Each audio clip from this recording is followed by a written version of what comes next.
Soy Ricardo Medina y esto es la Biblia. ¿Qué es y cómo aprovecharla? Bienvenido, bienvenida. Este video es una brevísima introducción a la riqueza de la Escritura, la Biblia, y que contiene también algunas pequeñas prácticas que te van a ayudar a ti a obtener más fruto cuando te aproximes a ella. Vamos a ver por qué la Biblia no se parece a ningún otro libro que tú tengas. Vamos a revisar cómo es que entender su estructura nos ayuda a sacarle más provecho. Vamos a ver 4 tipos de diálogos distintos que ocurren cuando nos aproximamos a la escritura correctamente.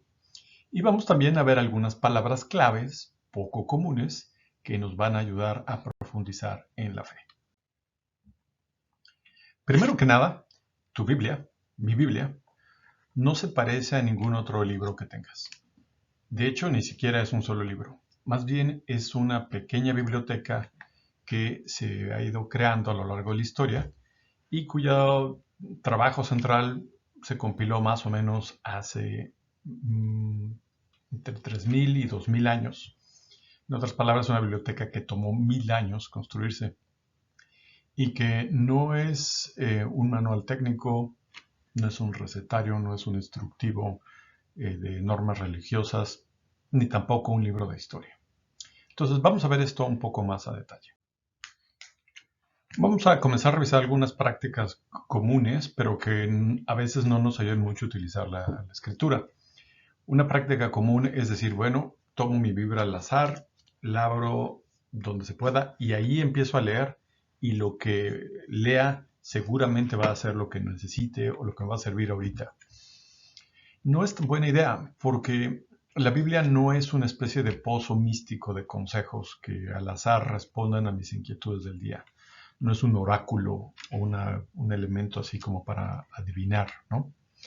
Entonces, para sacarle mejor provecho, yo te recomendaría leer pasajes enfocados en el tema que te interesa. Muchas Biblias traen una guía de referencia acorde a lo que te está preocupando y te recomiendan ciertas lecturas. O también hay Biblias temáticas que a partir de tu objetivo de estudio pueden indicarte hacia dónde dirigirte. Un segundo asunto común es que pienso que todo lo que está en la Biblia es lo que Dios quiere que hagamos. Pero no, porque hay muchas cosas en la Biblia que no son necesariamente la voluntad de Dios.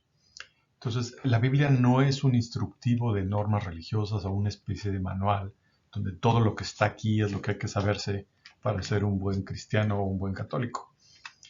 Y ahí la mejor práctica yo te invitaría es comenzar a distinguir entre el texto bíblico, la enseñanza bíblica y la enseñanza de Cristo. Hay parte del texto bíblico que narra cómo la gente se opone a Dios nuestro Señor y no porque esté puesto ahí significa que eso es lo que hay que hacer. También la revelación ha ido avanzando poco a poco y a veces las cosas se entendían con menos precisión y eso también está puesto porque el mundo hace 3.000 años era muy distinto a lo que hoy es. Ahora, sí hay parte de la Biblia que son enseñanzas y que siguen vigentes después de 3.000 años. Entonces eso se puede encontrar. Y dentro de la enseñanza de la Biblia también hay una parte que es especialísima y que es la enseñanza de nuestro Señor Jesús o la enseñanza de Jesucristo. Esa parte tiene todavía un lugar más importante en la Biblia. Entonces, esta distinción te va a ayudar mucho también a aprender a trabajar con el texto bíblico de una mejor manera. Una tercera práctica que es poco recomendable es que se me ocurre algo que yo pienso que está bien y entonces con mis cachuchas de Juan Carmaey o María Pistolas empiezo a decir, es que esto tiene que ser así. Y entonces le pregunto al doctor Google que me diga versículos de la Biblia que hacen ciertas cosas y empiezo a buscar la Biblia hasta que encuentro un pasaje, un pequeño verso que dice exactamente lo que yo quiero probar y entonces la Biblia prueba que yo tenga razón y luego me ando peleando con la gente diciendo son así las cosas porque la Biblia dice. No, la Biblia no es eso, no es una referencia para autoafirmarme y que todos los demás vean lo inteligente y buena persona que soy. Esto es extremadamente peligroso porque entonces estamos tratando de sacarle jugo al texto divino en nuestro propio beneficio. Ahora, ¿cómo avanzamos en eso? Hay 3 recomendaciones prácticas. Una es que leas textos completos o pasajes completos. Si se puede, el libro completo, pero a veces eso es muy largo. Pero al menos un pasaje y no simplemente un versículo o un párrafo. Segundo, que lo hagas en comunidad, en una comunidad de gente que te aprecia, que te quiere y que todo el mundo tiene cierto conocimiento para que se pueda comentar qué es lo que está pasando en ese pasaje. Y lo tercero es la regla de las 3 Cs. El centro del mensaje, el contexto en que ese mensaje se dice y la coherencia de ese mensaje con el resto del texto bíblico. Esto requiere tiempo, pero ayuda a evitar muchos problemas. Entonces, acuérdate de la triple C: centro, contexto y coherencia. Por último, también hay veces que la gente dice, no, mejor no le entro a la Biblia porque pienso que la Biblia no es científica. Bueno, la Biblia no fue creada como para responder a lo que hoy entendemos como ciencia. Lo cual no significa que mucho del conocimiento que tiene no sea científicamente correcto, pero no es técnicamente un libro de biología, de matemáticas o de cálculo, ¿no? De historia, ¿no? La Biblia es ante todo una biblioteca espiritual, como te comentaba. Y otra herramienta que nos ayuda a salir de esta idea cientificista, donde pensamos que la única verdad es lo que se determina por el método científico, es adentrarnos a que hay 4 tipos de diálogos en la Biblia. Y a eso le vamos a dedicar una parte importante de este video. Bueno, entonces, si la Biblia no es ni un manual, ni un recetario religioso, ni un oráculo, ni cosas de este tipo, bueno, entonces, ¿qué es? La Biblia es ante todo una narración de la historia de la salvación. En otras palabras, no es tanto como cómo nosotros nos aproximamos a Dios, sino más bien cómo Dios se aproxima a nosotros, los seres humanos. Y entonces, nuestra Constitución sobre la Sagrada Escritura dice que Dios invisible, movido por su gran amor, habla a los hombres, a los seres humanos, como amigos, y también mora entre nosotros, para invitarnos a la comunicación con Él mismo y también recibirnos en su compañía. Entonces, esto sucede básicamente por la interacción de hechos y palabras que se van reforzando unos a otros. Los hechos demuestran que lo que está dicho con las palabras es cierto y también las confirman. Y luego las palabras proclaman los hechos realizados por nuestro Señor y también aclaran su significado. Fíjate cómo están reforzándose en el trabajo y te está diciendo, bueno, si les estoy diciendo que esto está sucediendo, miren los hechos, se los demuestro con hechos. Y entonces nosotros y las palabras decimos, wow, qué grande eres, Señor, mira, te aclama la tierra entera, etc. ¿no? Hechos y palabras, y eso es esa interacción donde Dios está presente en nuestra historia, esa es la historia de la salvación. Ahora, también te comentaba que la escritura o la Biblia es una biblioteca espiritual, no es un solo libro. Hay libros que se escribieron hace mucho tiempo y que dan como el fundamento a toda la fe. Y esos libros, como son 5, se conocen como Pentateuco. Y son el Génesis, el Éxodo, el Levítico, los Números y el Deuteronomio. Estos 5 libros los compartimos también con nuestros hermanos judíos y ellos los conocen como la Torá. Pero luego hay libros históricos que narran los hechos que sucedieron hace muchos años, particularmente con el pueblo que Dios elige, que es el pueblo judío.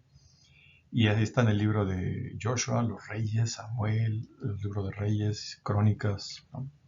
Luego hay novelas que son muy interesantes. Fíjate que tiene un género distinto, un género literario distinto, como el libro de Ruth, el de Tobías, Judith, Esther, Nehemías, los libros de Macabeo, que ya son cercanos a la época de Cristo. Y hay libros increíblemente interesantes y también que a veces cuesta trabajo leer, pero si les ponen atención son muy bonitos, que son el grupo de libros de la sabiduría. como el libro de Job o los Proverbios o Eclesiástico. Hay uno que tal cual se llama el libro de la sabiduría. Y dentro de todos estos suele incluirse el libro de los Salmos.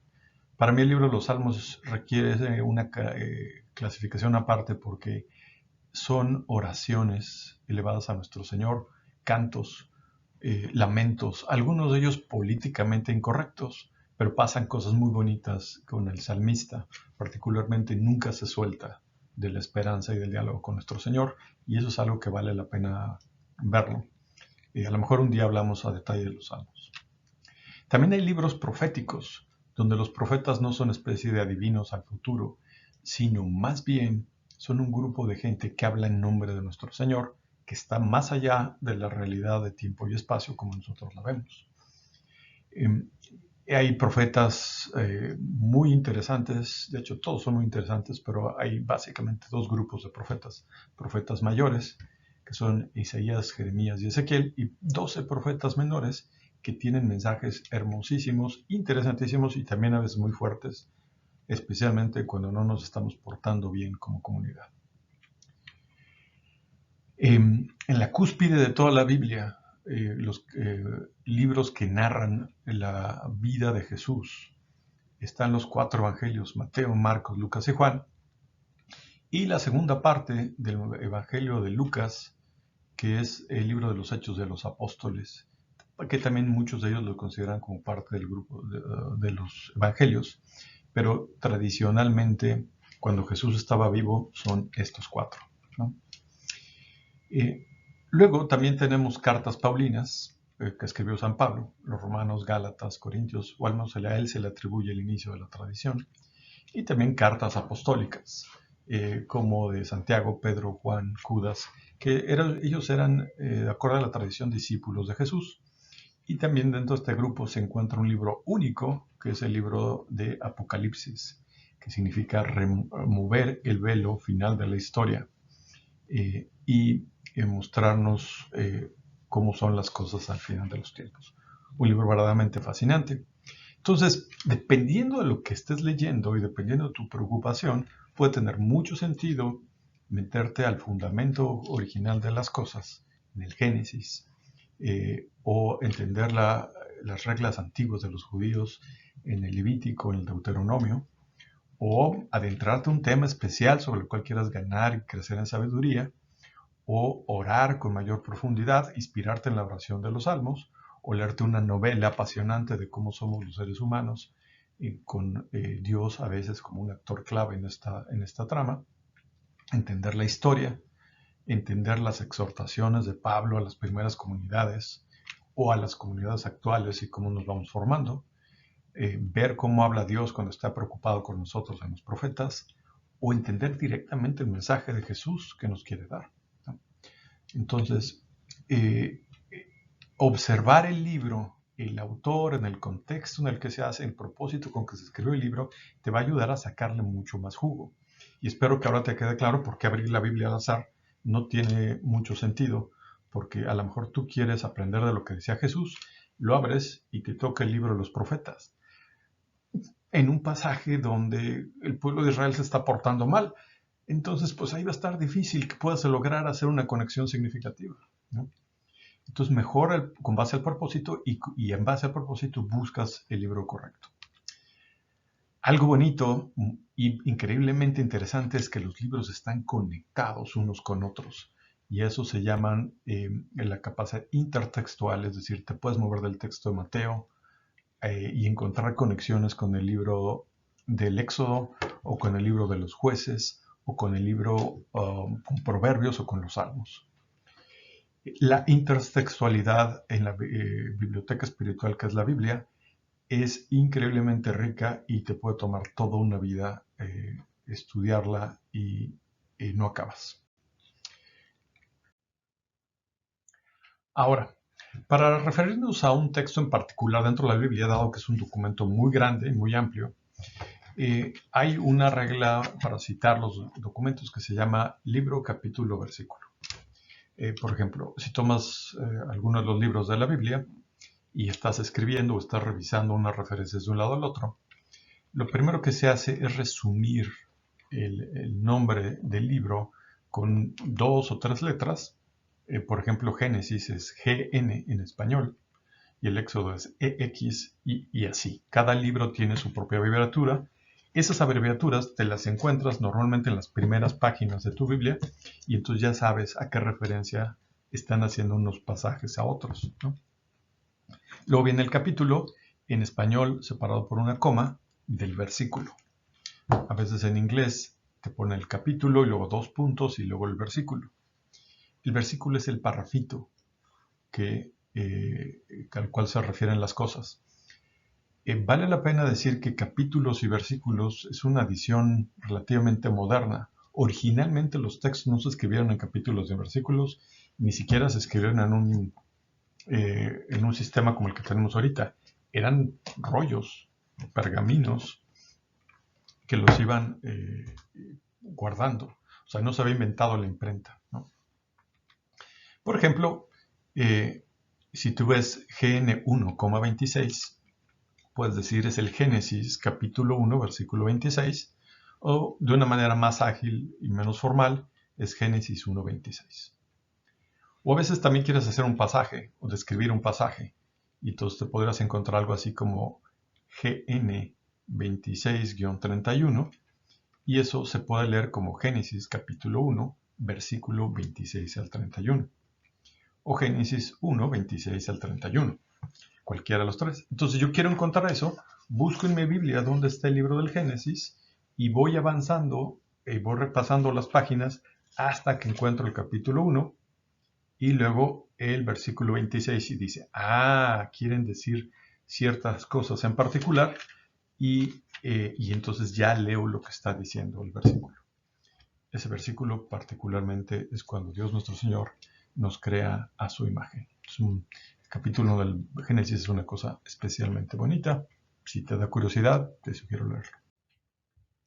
Ahora bien, hay 4 grandes modos de aproximarse a la escritura o de entender la escritura, podríamos decir. El primer modo es el modo literal, es decir, lo que está escrito en el texto. El modo literal es una combinación de elementos históricos y culturales, ¿no? Está escrita en los primeros libros del Antiguo Testamento en hebreo. Los libros del Nuevo Testamento están escritos originalmente en griego y están realizados por una persona específica para un contexto específico, teniendo un grupo concreto de gente en mente. Y por eso se escribieron así, ¿no? Ahí hay que poner atención a los elementos que comentábamos antes. Pero no se escriben al azar, se escriben con un propósito específico o con un significado. Entonces, cuando se adentra uno a tratar de entender por qué está lo que está escrito y no otras cosas, entonces vamos a la aproximación semántica de la escritura, es decir, o a los significados que nos está tratando de comunicar. Lo cual nos lleva a un tercer nivel o un tercer modo de aproximación, que es el estilo alegórico. Alegórico es una palabra griega que significa alos, ágora, que son las etimologías. Alos es otro lugar y ágora es el lugar donde se dialoga. Entonces, alos, ágora significa en otro espacio de diálogo. ¿Cuál es el espacio de diálogo que cambia? Antes estaba dialogando en mi cabeza y ahora eso se mueve a mi corazón.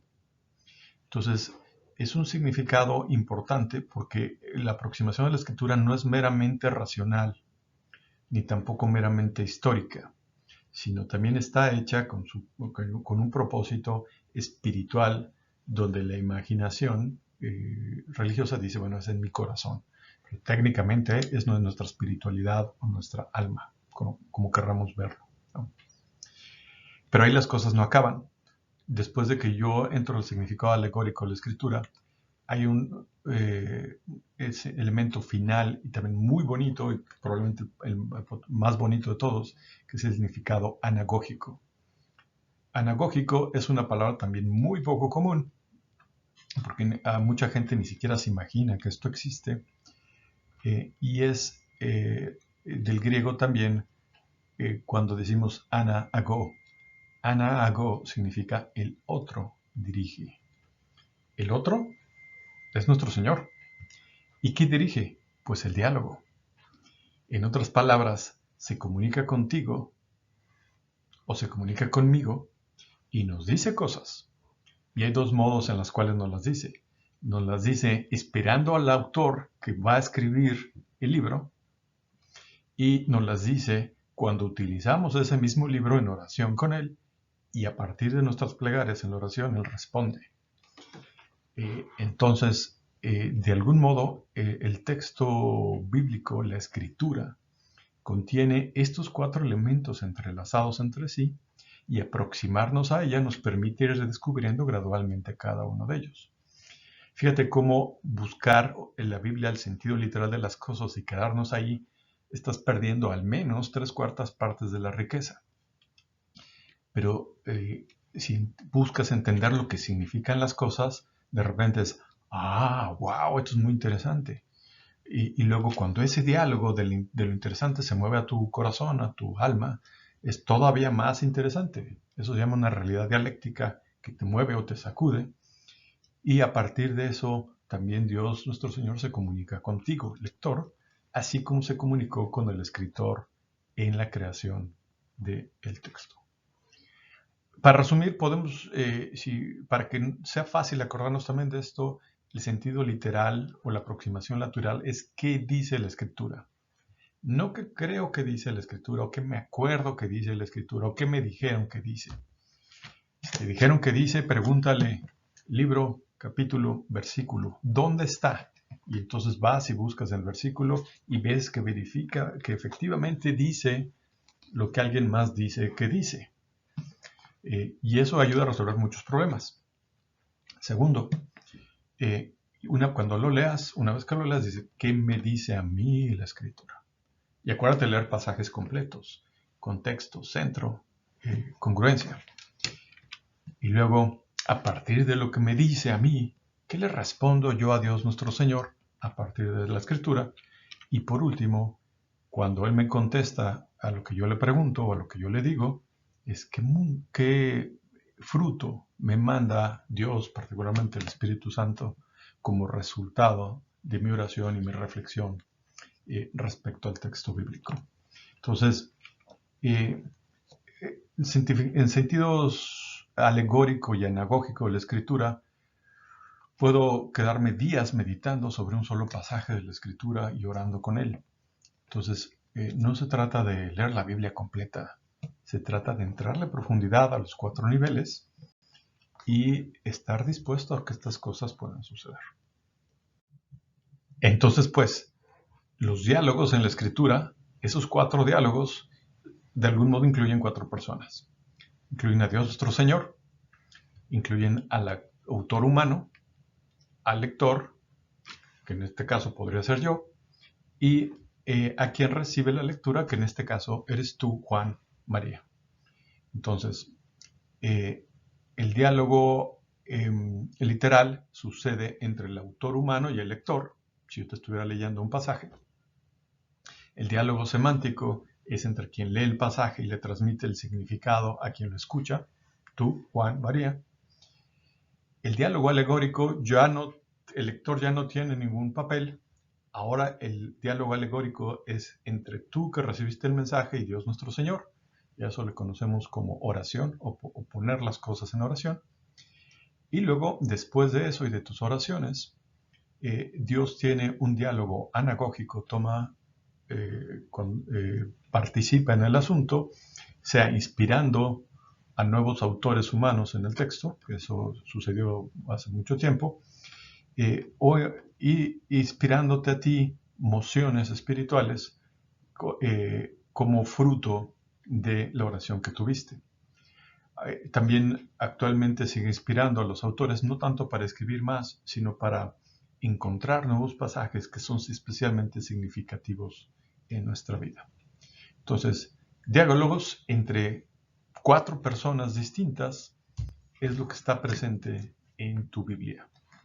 No se parece a ningún libro que conozcas. Hay un par de ideas adicionales que creo que pueden serte muy interesantes.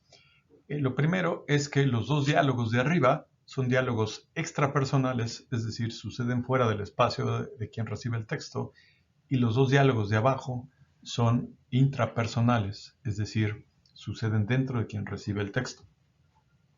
El diálogo anagógico y literal se lo está mandando nuestro Señor al autor y luego el autor al lector. Y los diálogos intrapersonales es el lector se lo manda a quien lo recibe y se comunica un significado. Entonces ese significado llega a la cabeza y ya está en mi persona y estoy reflexionando sobre el texto. Y luego hay un diálogo mío con nuestro Señor en forma de oración y entonces esa viene de mí. Ahí están mis ideas, mis recuerdos, mis emociones y sobre todo también mis mociones. Y el último elemento que tenemos para el día de hoy es invitarte a que observes que los diálogos de la izquierda son diálogos espirituales, mientras que los diálogos a la derecha son los diálogos racionales. El aspecto racional de la escritura es que tiene elementos históricos, concretos, hay actos de entender, a veces que nos cae el 20, es abarcable, es puntual, es finito. En contraste, el diálogo espiritual es atemporal, podemos decir que está sucediendo todo el tiempo, es abierto a realidades que van más allá de nuestro entender, más que hay que entender cosas, hay que abrirse a la experiencia espiritual, y entonces hay emociones, es inabarcable y aparte es incesante. Entonces, estos dos elementos complementan de manera muy importante dos de nuestros dinamismos humanos fundamentales, que son la inteligencia con la espiritualidad. Entonces, y es por eso que muchas veces se habla en los textos antiguos que el hombre es inteligente y aparte tiene su alma. Y eso nos lleva a la última palabra misteriosa del día de hoy, que a lo mejor te estarás preguntando, ¿qué es esto de una moción? Una emoción no es una emoción. Una emoción es una reacción intrapersonal al que yo tengo o que tú tienes al experimentar una realidad espiritual. Así como una emoción es una reacción del organismo al experimentar un cambio en el mundo natural, ¿no?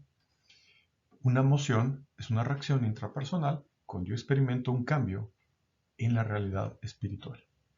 Te platicaré más de emociones en otra ocasión, pero por lo pronto distingue que hay un elemento fundamental en nuestra espiritualidad que nos permite distinguir esas realidades y que no viene de nuestra cabeza, sino quien lo percibe es nuestra alma. Llegamos ya al final de este video. Si te gustó, dale like. Si quieres más videos como este, suscríbete. Si quieres que más gente se entere de esto, comparte. No me queda más que desearte que tu aproximación a la escritura, la palabra de Dios, ilumine tu vida y a través de ella nuestro Señor te revele su amor. Nos vemos pronto. Pásalo bonito.